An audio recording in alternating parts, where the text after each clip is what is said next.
I never thought my wedding day would be overshadowed by my parents' absence, but here we are, 8 months later, and the sting hasn't entirely faded. Maybe I should have seen it coming. If I'm being honest, their reaction wasn't out of character. It was just another chapter in a lifetime of being the other daughter. Growing up, my younger sister Lauren was the star of the family. It wasn't even subtle. She was everything you'd expect in a golden child, tall, poised, naturally gifted at everything she touched. Lauren didn't just participate in activities, she dominated them. Spelling bees, science fairs, cheerleading, debate.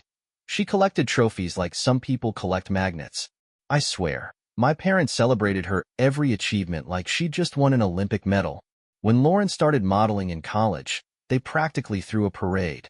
There was a party with catered food and fancy decorations, and my mom framed her first professional headshot, hanging it above the fireplace like it was a priceless artifact. That picture is still there, by the way. Me?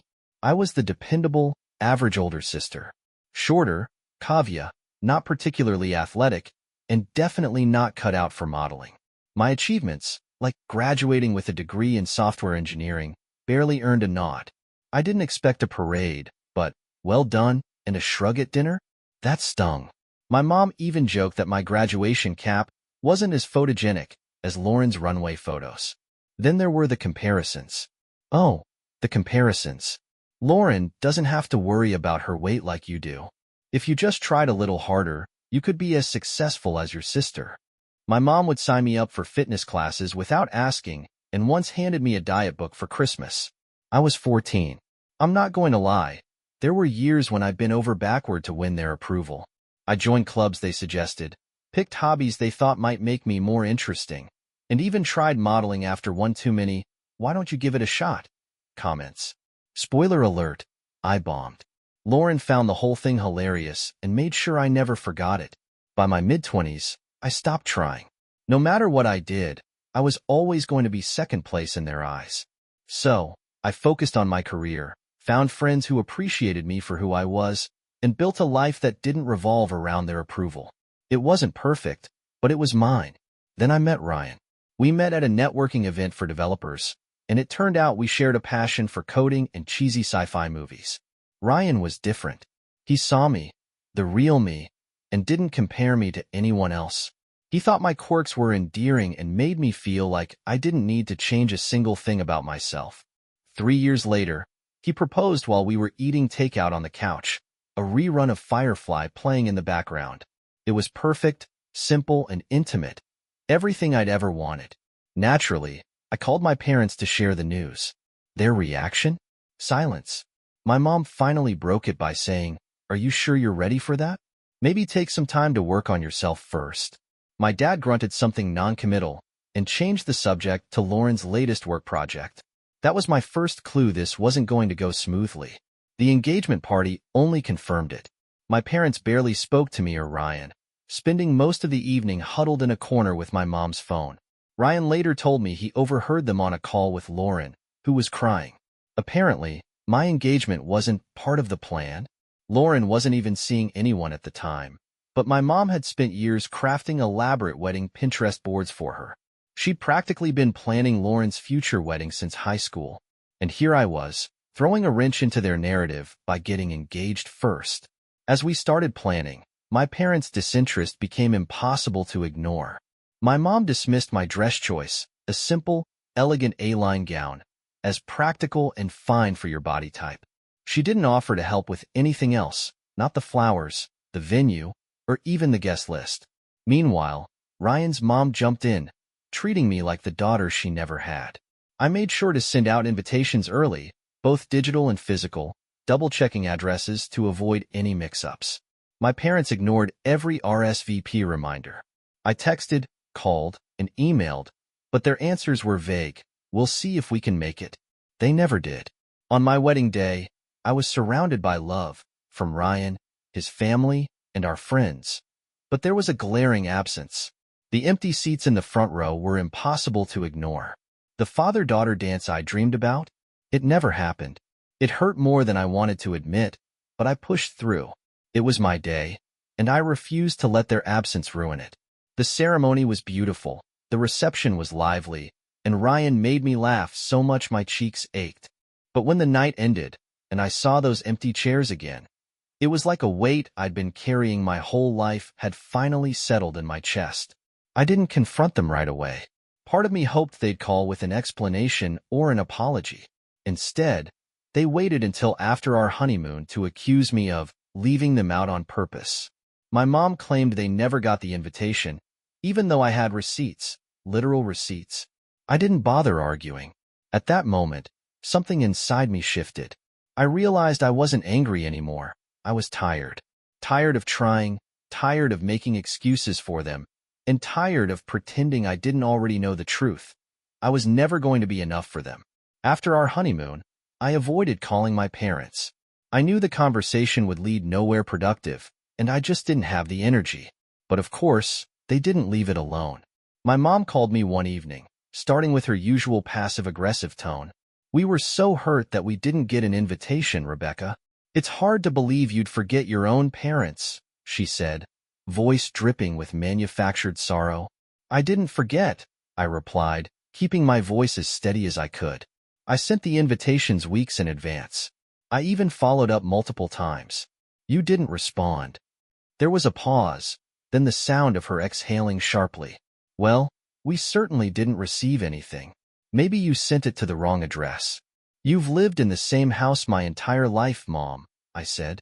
"I also sent the digital version to the email address you used to send me chain letters. So unless you've secretly moved or changed your contact info, I know you got it." She didn't acknowledge my point. Instead, she went straight into guilt-tripping mode. "It's so unlike you to leave us out. I've always dreamed of helping you plan your wedding. Do you know how heartbreaking it was to miss such an important moment in your life?" I let out a bitter laugh. "Helping me? Mom, you didn't even ask how I was planning it. You ignored my calls when I needed input.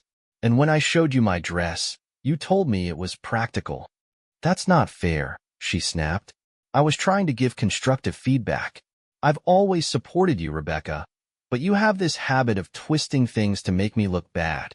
There it was, the classic deflection. Every uncomfortable truth I brought up became an attack on her character. She couldn't admit fault, not even for something as blatant as missing my wedding. I didn't fight her on it. What would have been the point? "I'm sorry you feel that way," I said, my voice flat. "But I know what I did, and I know how you responded. I can't change that, and I'm not going to apologize for it." By the time I hung up, I felt drained. Ryan found me in the kitchen, staring blankly at a cup of tea I'd made but forgotten to drink. "What's going on?" he asked, sitting beside me. "They think I'm the bad guy," I said quietly. "Mom's convinced I left them out on purpose, and nothing I say will change her mind. I don't know why I still care." Ryan wrapped an arm around my shoulders. "Because you wanted them to be there. You've always wanted them to show up for you. It's okay to care, but you don't have to keep trying to fix it. This isn't on you." He was right, but the lingering disappointment wasn't something I could shake overnight. It felt like grieving something I'd never truly had. A supportive family, parents who celebrated me for who I was instead of who I wasn't. Then the news came. Lauren was engaged. My aunt casually mentioned it during a family group chat, and suddenly, my mom's silence made sense. She wasn't ignoring me out of spite. She was too busy planning Lauren's wedding. If my wedding had been a point of contention, Lauren's was treated like a royal event. My mom immediately started bragging about helping with every detail. The designer dress fittings, the upscale venue, the gourmet catering. She was in her element, pouring all her energy into making it perfect. The comparison started almost immediately. "Lauren's wedding is going to be so elegant," my mom gushed during one of our rare phone calls. "I know yours was nice, but she's really aiming for something special. I'm so proud of her for having such a vision." I bit my tongue, refusing to let her bait me. But inside, I was fuming. It wasn't just the favoritism anymore. It was the sheer audacity of her rubbing it in my face. The family, however, wasn't as oblivious as my parents thought. A few relatives reached out to check on me, and some even expressed their frustration with my mom's behavior. "You deserved better," one of my cousins said during a late-night phone call. "We all saw how they treated you at your wedding. Or didn't, I guess. It's not fair." At first, I didn't know how to respond. I'd spent so many years feeling invisible within my family that hearing someone acknowledge it caught me off guard. But their support slowly chipped away at the narrative my parents had built, the one where I was the bitter, jealous daughter trying to ruin Lauren's big moment. Lauren, for her part, didn't miss the opportunity to make things worse. She sent me a long, flowery message about how important it was for all of us to come together as a family, and how she hoped I could put any lingering resentment aside to support her.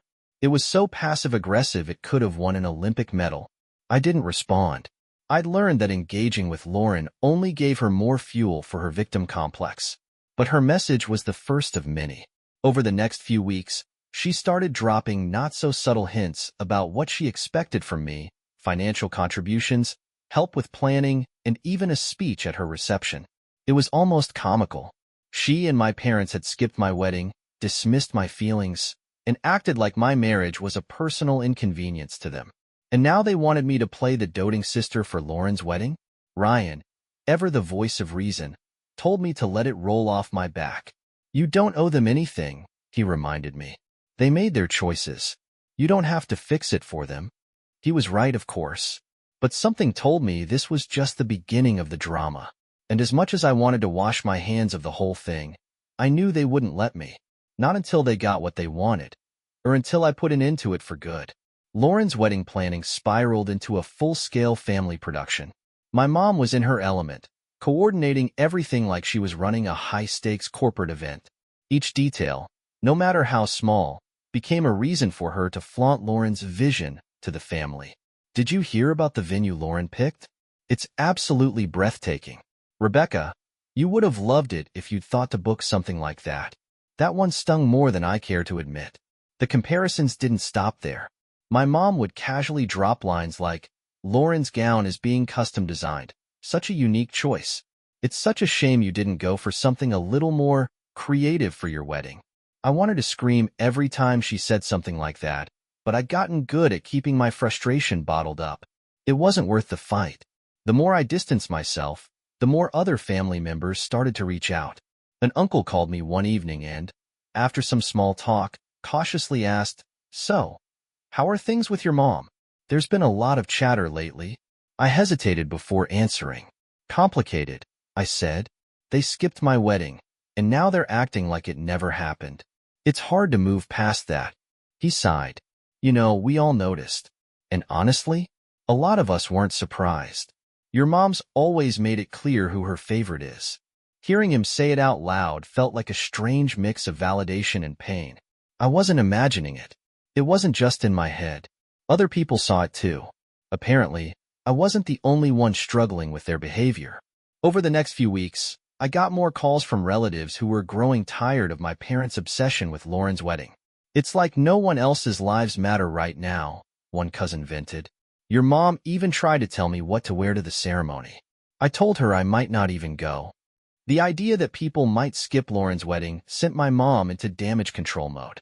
She started calling everyone, trying to convince them how important it was to attend and framing it as supporting the family. When that didn't work, she pivoted to guilt-tripping. It's so disappointing to see our family falling apart over jealousy, she told one relative, clearly referencing me without saying my name.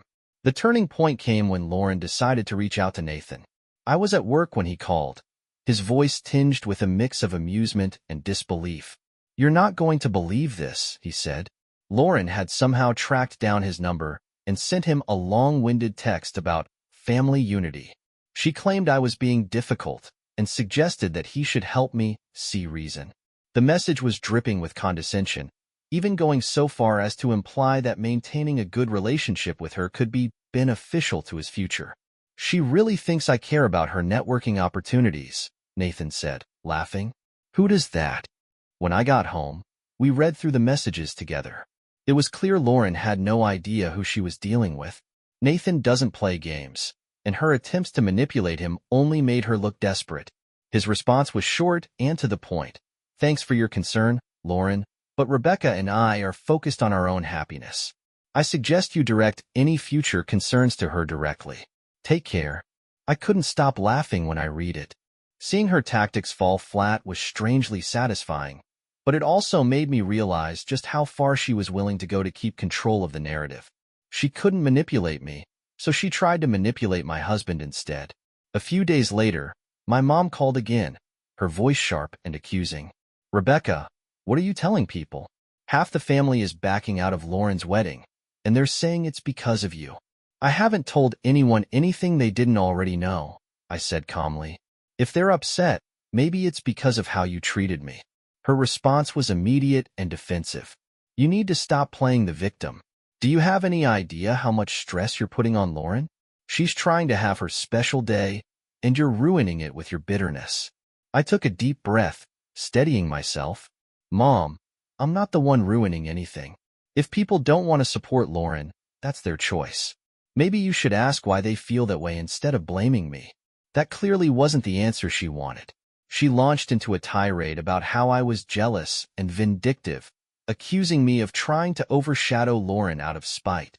Her words were harsh, but they didn't hit the way they used to. I'd heard it all before, and I knew better than to take the bait. When she finally stopped, I said, Mom, I'm done. I'm done trying to make you understand how I feel. You made your choices. Now you're dealing with the consequences. I hung up before she could respond, my hands shaking but my heart feeling strangely light. Nathan found me sitting on the porch afterward, staring at the fading sunlight. You okay? He asked, sitting beside me. I think I'm finally done, I said quietly. I'm done trying to fix something they clearly don't want to fix. He nodded, squeezing my hand. Good. You deserve better. For the first time in years, I felt like I was reclaiming a piece of myself. The family drama was far from over, but I knew one thing for sure. I wasn't going to let it define me anymore. In the weeks leading up to Lauren's wedding, my parents seemed to grow more frantic. The cracks in their carefully maintained facade were widening, and no amount of damage control could stop it. Family members were pulling out of the wedding left and right, and my mom was running out of excuses for their absence. It's so disappointing to see people abandoning family over petty grievances, she said in a group chat, clearly targeting me without mentioning my name. My phone buzzed nonstop with her desperate attempts to spin the narrative. Relatives started forwarding me screenshots of her messages, some dripping with melodrama. Rebecca has turned people against us, and now Lauren's wedding is suffering because of her bitterness. I didn't bother responding. Her words didn't carry the same weight they used to, and frankly, it was exhausting watching her dig the hole deeper. Then there was Lauren. She went from passive-aggressive messages to outright hostility. She called me one evening, her voice sharp and accusatory. Do you even care what you're doing to this family? She snapped. Mom's stressed to the point of tears, Dad can't stop pacing, and half the family doesn't even want to come anymore. Are you happy now? I stayed quiet, letting her rant. She didn't pause for breath, listing all the ways I was apparently ruining her life. You've always been jealous of me, Rebecca. I've worked so hard to have the life I have, and you can't stand it. That's why you're doing this. Admit it. When she finally stopped, I spoke as calmly as I could. Lauren, I'm not doing anything. People are making their own choices based on what they've seen and heard. If you're upset about that, maybe you should look at how Mom and Dad have treated me instead of blaming me for their actions. She let out a bitter laugh. You're unbelievable. Always playing the victim. You could have supported me for once, but instead, you're trying to make everything about you. You're pathetic, Rebecca. Her words stung, but not the way she intended. I wasn't angry. I was tired. Tired of the same script, the same manipulation, the same inability to see beyond herself. I'm sorry you feel that way, I said quietly, but I'm not responsible for fixing this. I hung up before she could respond and immediately blocked her number. It felt liberating, like cutting a tether that had been weighing me down for years. Nathan came home later that evening and found me sitting at the kitchen table with a glass of wine, staring at my phone. Another call from Lauren, he asked, pulling up a chair. I nodded. She thinks I'm single-handedly ruining her wedding. It's exhausting. He reached across the table and took my hand. You're not ruining anything. They're just not used to facing the consequences of their actions. That's not your burden to carry. As always, he was right. For years, I'd been the one trying to keep the peace, smoothing over conflicts, and staying quiet to avoid rocking the boat. But now, the truth was out, and my parents couldn't control the narrative anymore. The family fallout was more intense than I expected. My mom's relentless campaign to guilt-trip everyone only pushed more people away. An aunt who had been on the fence about attending finally called her out during a family Zoom meeting. "Enough with the theatrics, Diane," she said bluntly. "We all know how you've treated Rebecca. You can't sweep this under the rug anymore." I heard about the incident from another cousin, who was gleeful about how flustered my mom had looked.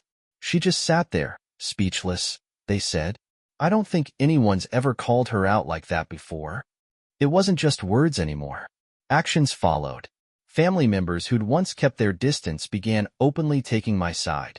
A cousin who'd been asked to do the floral arrangements for Lauren's wedding backed out, citing prior commitments. Another relative, who'd promised to help with transportation, suddenly became unavailable. The guest list for Lauren's wedding shrank by the day. My parents scrambled to fill the gaps, reaching out to acquaintances and distant relatives they hadn't spoken to in years. But it was clear the event wasn't going to be the grand spectacle they'd envisioned. I stayed out of it as much as possible, but it was impossible not to hear about the drama. People called me, emailed me, even messaged me on social media to share their thoughts. Some were supportive, while others just wanted the gossip. I answered when I could, but I didn't go out of my way to engage. This wasn't my mess to clean up. Nathan and I decided to take a weekend trip to clear our heads, heading to a quiet cabin in the mountains. For the first time in months, I felt like I could breathe. Sitting by the fire with a book in hand and Nathan beside me, I realized just how much space my family's chaos had been taking up in my life. "They're never going to change, are they?" I asked him one evening, staring into the flames. "No," he said gently, "but you have. That's what matters." He was right. I couldn't control my parents, Lauren, or how the family reacted to the truth, but I could control how much of my energy I let them take. And I was done giving them any more than they deserved. When we returned home, my inbox was flooded with messages about Lauren's wedding. My mom had sent a group email, practically begging people to show up and calling it a once-in-a-lifetime event. I skimmed through it and then hit delete. For the first time, I felt no guilt about stepping away. Lauren's wedding was looming, and the chaos wasn't over yet. But I'd finally found peace in the middle of it, and I wasn't going to let them take that from me. Lauren's wedding day arrived with less fanfare than my parents had undoubtedly hoped. I didn't go, of course, and neither did a noticeable chunk of the family. I heard later that the ceremony, while beautiful in its own way, felt emptier than expected. The guest list had dwindled significantly, and the grand, elegant event my mom had hyped up for months was scaled down to something more modest. It wasn't entirely Lauren's fault, but the way my parents handled the lead-up to her wedding had alienated more people than they realized. The constant comparisons, the guilt-tripping, the refusal to acknowledge how they treated me, it had all pushed people to their breaking point. For many, skipping Lauren's wedding was as much a statement about my parents as it was about her. Despite not being there, I heard plenty about the drama that unfolded. A cousin called me the day after with a play-by-play, her tone a mix of disbelief and suppressed laughter. "Your mom was a wreck," she said. "She kept apologizing to the vendors for the smaller turnout, like it was some kind of personal failure. And Lauren, well, let's just say she wasn't thrilled." Apparently, Lauren spent most of the reception sulking and snapping at anyone who didn't seem sufficiently impressed by the event. She kept saying things like, "This wasn't how it was supposed to go," my cousin added. Honestly, it was hard to feel bad for her. The highlight, though, was my mom's meltdown during the toasts.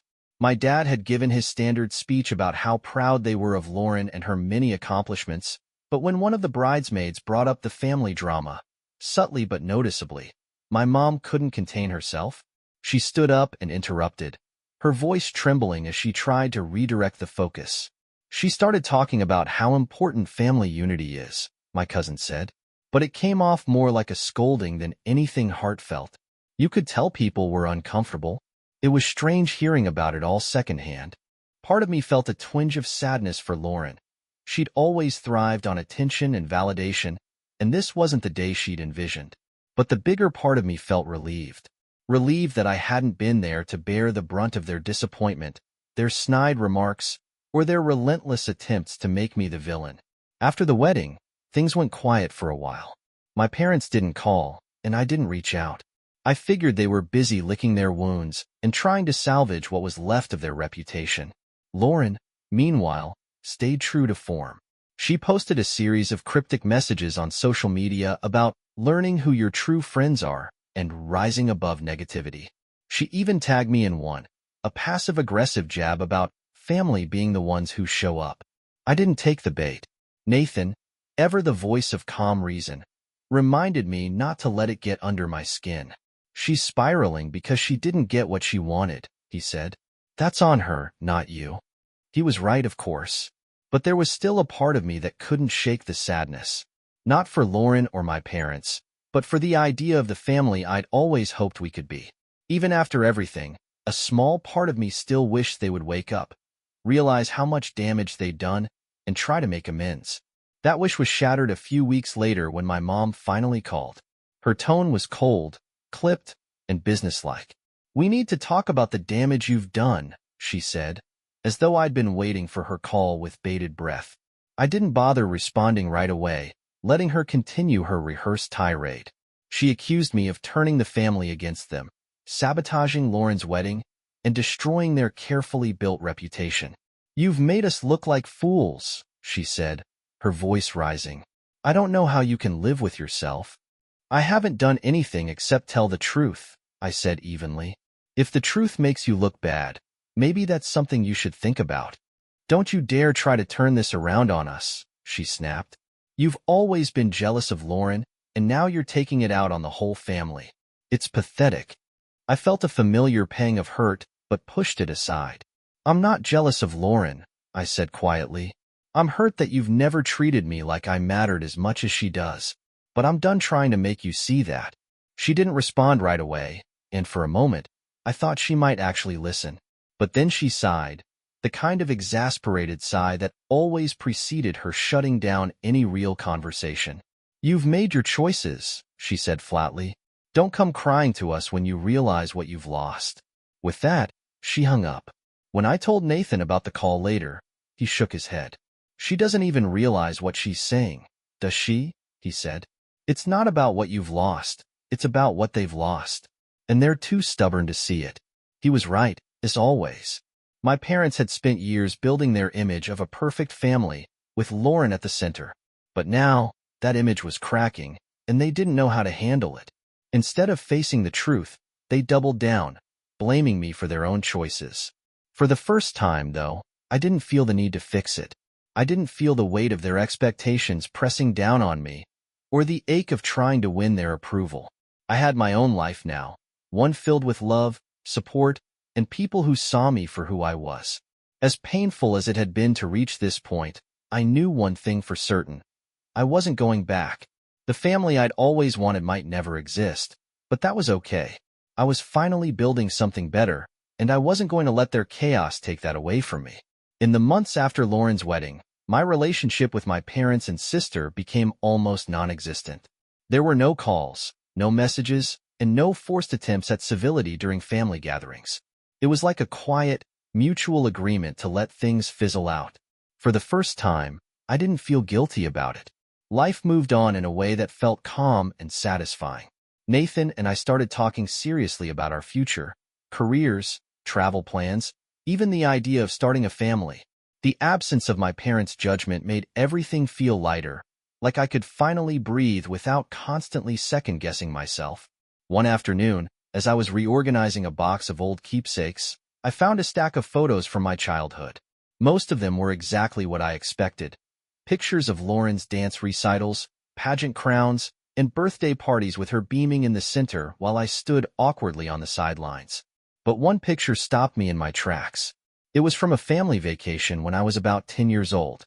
Lauren and I were sitting on a sandy beach, building a lopsided sandcastle together. My dad was holding a camera, mid-laugh, while my mom stood off to the side, arms crossed, looking unimpressed. What caught me wasn't the picture itself, but the memory it sparked. I'd spent hours on that sandcastle, and my dad had teased me for getting so invested in it. "It's just sand," he'd said, and my mom had agreed. I stared at the photo for a long time, a strange mix of nostalgia and sadness washing over me. It wasn't the first time I'd worked hard on something only to have it dismissed. That sandcastle was just one in a lifetime of moments where I tried so hard to earn their approval, only to realize I was never going to get it. Nathan found me sitting on the floor with the photo in my hand. "What's that?" he asked, sitting beside me. "Just an old picture," I said, handing it to him.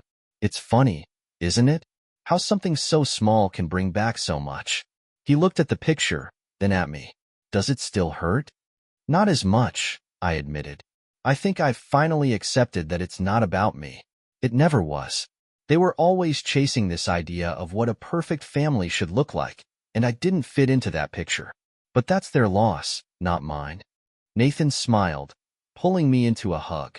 "You've come a long way," he said softly. And he was right. Not long after, I got a call from my aunt, the same one who had defended me during Lauren's wedding drama.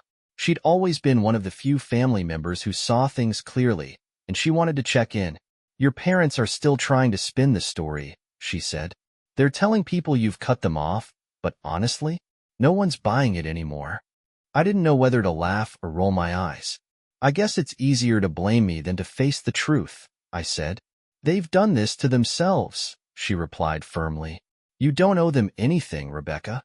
Don't let them pull you back into their mess." Her words stayed with me. There was a time when I would have agonized over what my parents were saying about me, but now I felt oddly indifferent. The truth was already out there, and it spoke for itself. Lauren, meanwhile, hadn't stopped trying to reclaim her spotlight.